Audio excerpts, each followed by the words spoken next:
Good afternoon. My name is Дэвид Гланц. I'm a retired colonel in the Army, and I've spent a better part of 30 years working on Soviet studies and Russia's role in World War II. What I'd like to do today is try to answer briefly a question that has been asked quite often, one in fact that Ruslan asked me several years ago, and that is, was there any connection between the paper I wrote, or the study I wrote back in 1980, entitled August Storm, and the U.S. military operation, or the NATO military operation in the Middle East in 1990, Desert Storm? The short answer to that question is yes. There is a connection, but very few know about that connection. So what I'd like to do this afternoon is spend a few moments talking about why that occurred, why there is a connection, and I think it will make some sense once you hear the remarks I'm going to make. There is a large paper that Ruslan has translated into Russian. That is the magnum opus. That is the work that contains all the details, and what I'll be doing is simply skimming over that, hopefully in about 15 minutes of time. Back in the 1970s, the late 1970s, the Army, the U.S. Army was interested in doing a greater amount of historical research and ultimately coming up with a practical scenario or case study that they could use in Army education. They tasked the Combat Studies Institute, a new organization created at Fort Leavenworth, to do this job. Now, I was the first chief of research of the Combat Studies Institute, and the Combat Studies Institute was the first organization actually commissioned by the Army to do that historical research in the service of future operations of the U.S. Army. I spent, as chief of research, the better part of 2 years trying to determine a good, suitable study to be used as that common scenario. The common scenario being common to not only the War College and General Staff College, but also the service colleges and branch colleges, the Infantry School, Armor School, and Artillery School. I looked at several topics. The first that I looked at was a U.S. campaign in Europe, the Lorraine Campaign, Patton's Third Army in 1944. But I rejected that as a common scenario because essentially the U.S. military operations, mobile military operations in France in 44 were something like the Red Army operated in early 1943. In other words, we lagged behind a bit.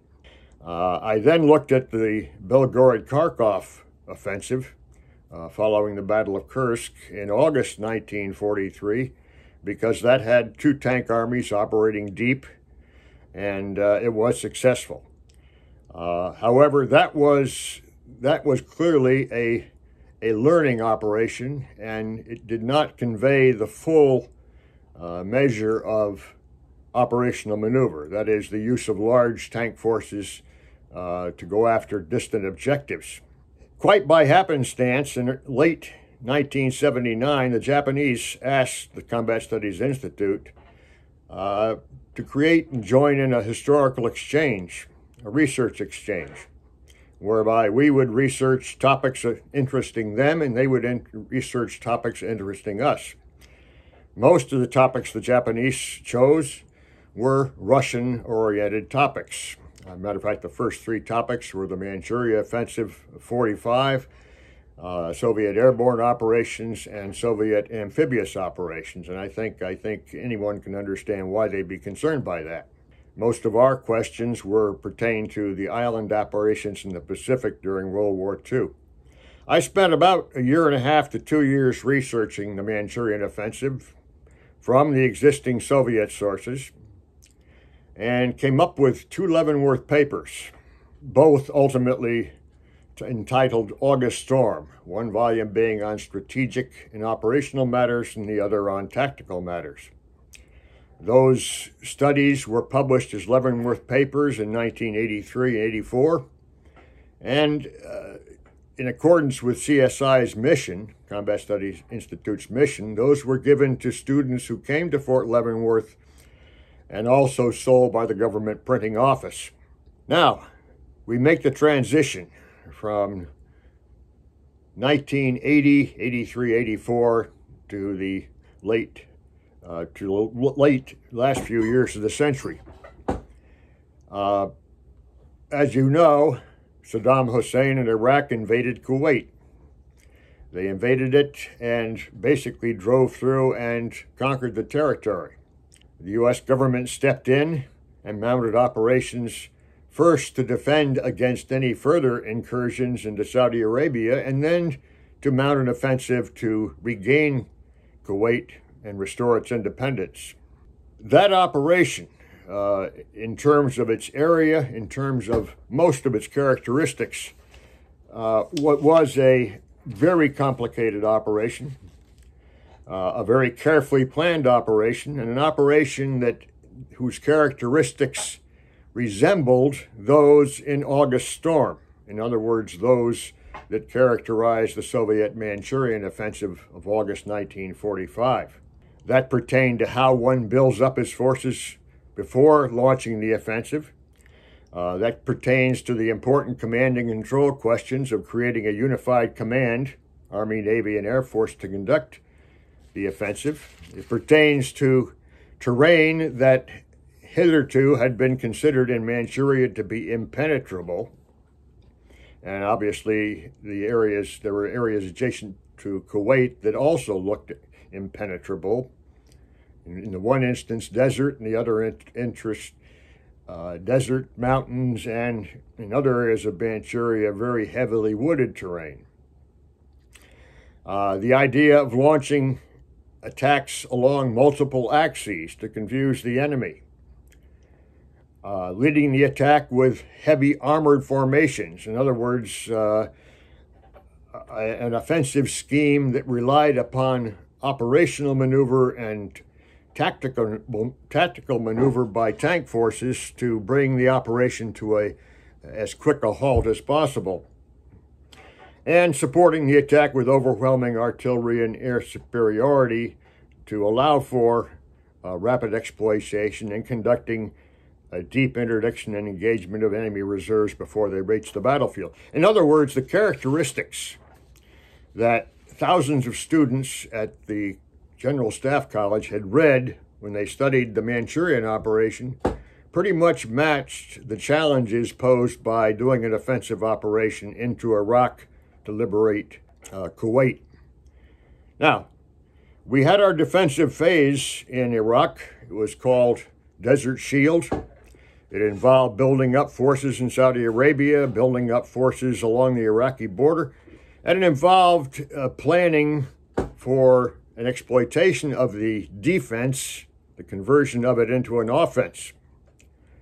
Local planners of CENTCOM had a code name matched up with the code name Desert Shield, and the code name that they suggested was Desert Sword.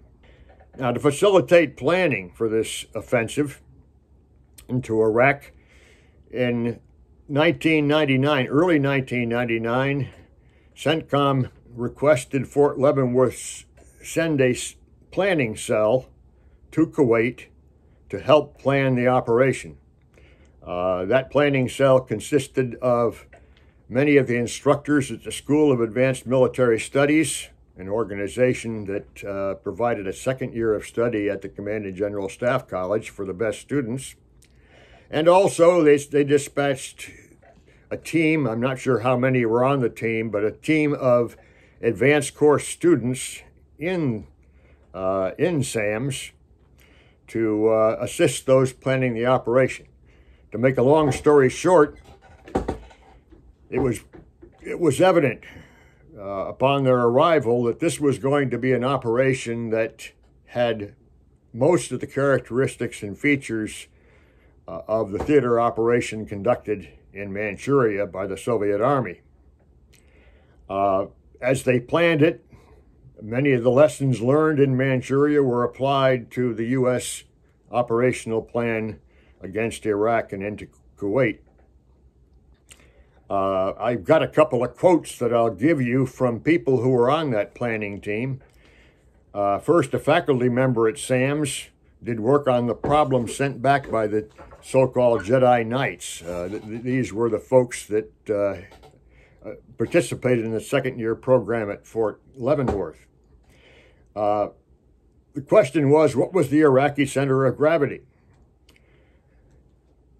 This member, this faculty member, plus those Jedi Knights worked this up and came up with the Republican Guards as the target, very much like the Russians in 1945 came up with the Kwantung Army. If you can paralyze the Republican Guards and prevent it from mobilizing and deploying forward, you will in fact win the operation in Iraq.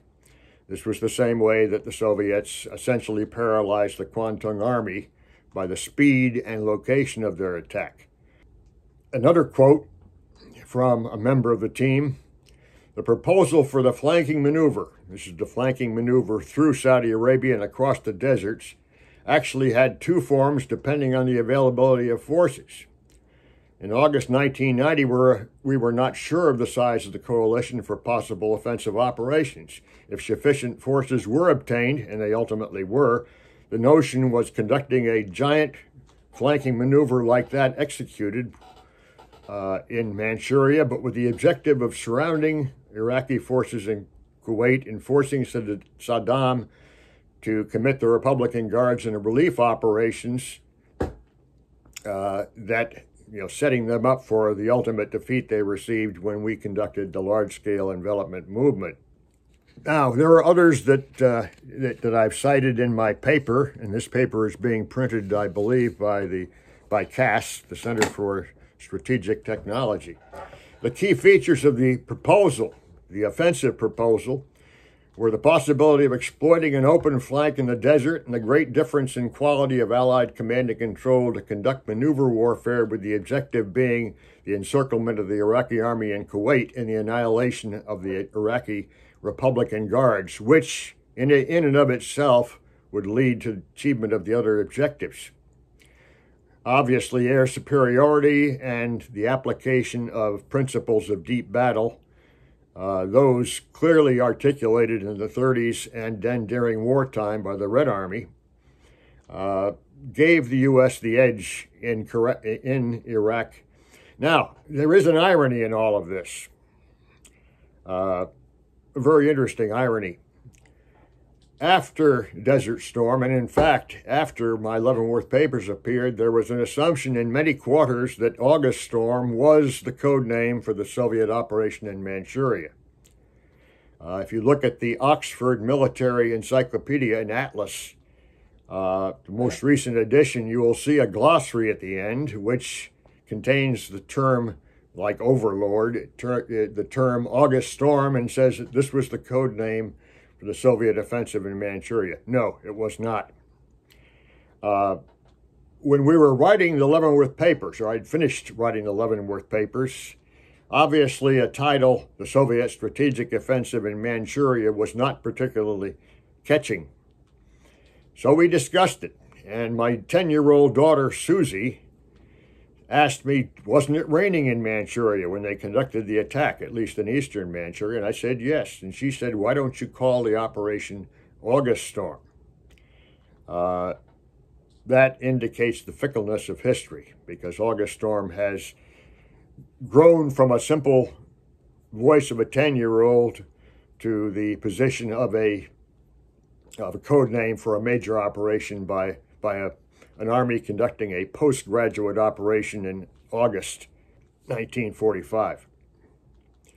Well, thank you for your attention. I hope this provides you a little better background, and I encourage you to read the paper that Ruslan is presently, or may have already, translated into Russian on that operation.